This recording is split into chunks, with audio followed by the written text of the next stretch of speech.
هلو هلو. جيت لكم كده تاني بصوتي وجايه لكم النهارده كده بفيديو سريع وخفيف.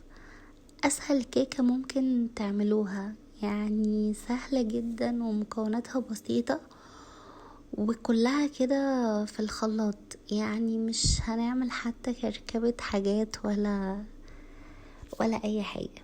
كيكه البرتقال الهشه كده الجميله.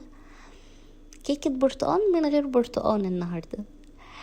معانا بقى 3 بيضات، ومعانا الفانيليا البرتقال، معانا سكر، معانا فانتا برتقال. هي دي اللي هتدينا نكهة البرتقال النهاردة، البديل للبرتقال. ولو عندكم برتقال ممكن بتحطوا كوباية منه في الخلاط او الهاند بلندر او اي حاجة كده. حطيت 3 بيضات وحطيت عليها كيس فانيليا عادية و3 اكياس من الفانيليا البرتقال.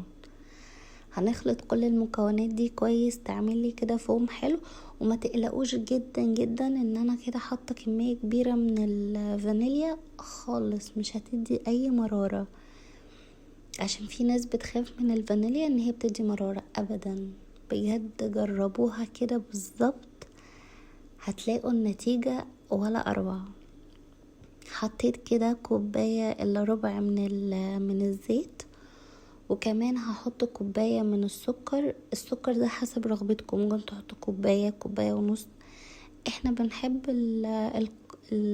الطعم يعني بيكون مظبوط، ما بنحبش السكر القوي فيها. وهي كده برضو محلية، مش محلية. يبقى انا حطيت البيض، الفانيليا، حطيت دلوقتي كده الزيت والسكر وكنزية. هحطها كلها دلوقتي لان هي هتعملي تقريبا كوباية وربع. شايفين الفوم اللي طلع ده؟ الفوم ده هو ده اللي احنا عايزينه في الوصفة بتاعتنا النهاردة. عملت فوران كده وفوم، وكلها اهي بالهاند بلندر، ما استخدمناش اي حاجة تاني. هنخلط بقى المكونات دي كده كلها كويس مع بعض.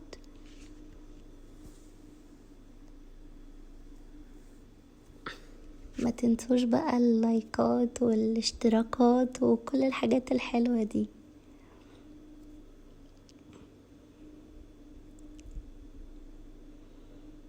نخلط كل المكونات دي كويس علشان ما يبقاش فيه اي تكتلات كده من السكر موجودة. وخلاص، مهمة الهاند بلندر او مهمة الخلاط او whatever اللي انتوا استخدمتوه كده خلصت. هنبدأ دلوقتي كده. حطيت كوبايتين، دي تاني كوباية يعني. حطيت كده كوبايتين من الدقيق، هنخلهم كويس. وهحط معاهم واحدة بيكنج باودر او كيك شيف او اي حاجة عندكم. وهنحط ذرة ملح كده للسنة يعني. هننخل كل المكونات دي كده كويس. اي دقيق عندكم، انا الدقيق ده نزلت اشتريته كده يعني دقيق عادي خالص، ولا سفنجي ولا سبونج ولا الحاجات دي كلها. وهتشوفوا في الاخر هتطلع بجد هشة قد ايه وطرية كده وجميلة. حسب بقى الدقيق عندكم هتشوفوا. انا هنا استخدمت كوبايتين ونص من الدقيق، بس انا في العادي لما بجيب الدقيق التاني يعني اللي هو الاكياس الجاهزة وكده تقريبا بستخدم كوبايتين بس. فانتوا ابدأوا بكوبايتين، وحسب بقى ايه ما القوام ده يكون معاكم كده مظبوط. هنقلب بقى كل المكونات دي كده في اتجاه واحد. ذرة الملح عشان كنت نسيتها. هنقلب بقى كل المكونات دي كده في اتجاه واحد.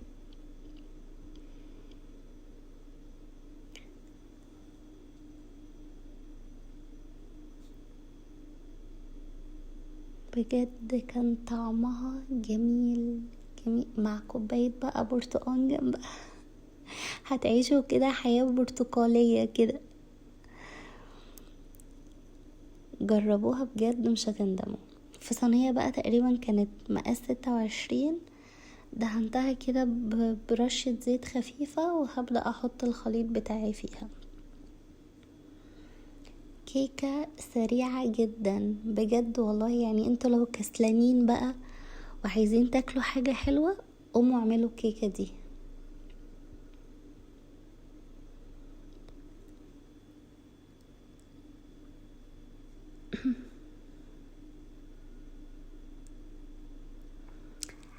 هديها بقى كده خبطة كده خفيفة، يعني علشان لو فيها اي هوا او اي حاجة.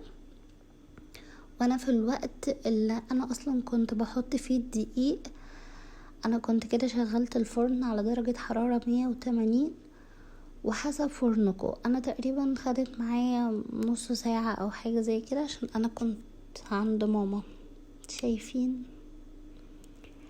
شايفين اللون؟ اختبرتها كده وكانت تمام، استوت بجد. كيكة سريعة جدا وهتحبوها، وبالهنا والشفا. وصلنا كده لنهاية الفيديو. كيكة هشة قوي. بصوا انا اول ما احط صباعي اصلا هيعلم من كتر ما هي طرية كده وجميلة. المهم ما تنسوش اللايك والاشتراك، وجربوا الكيكة دي وقولوا لي رأيكم. باي باي.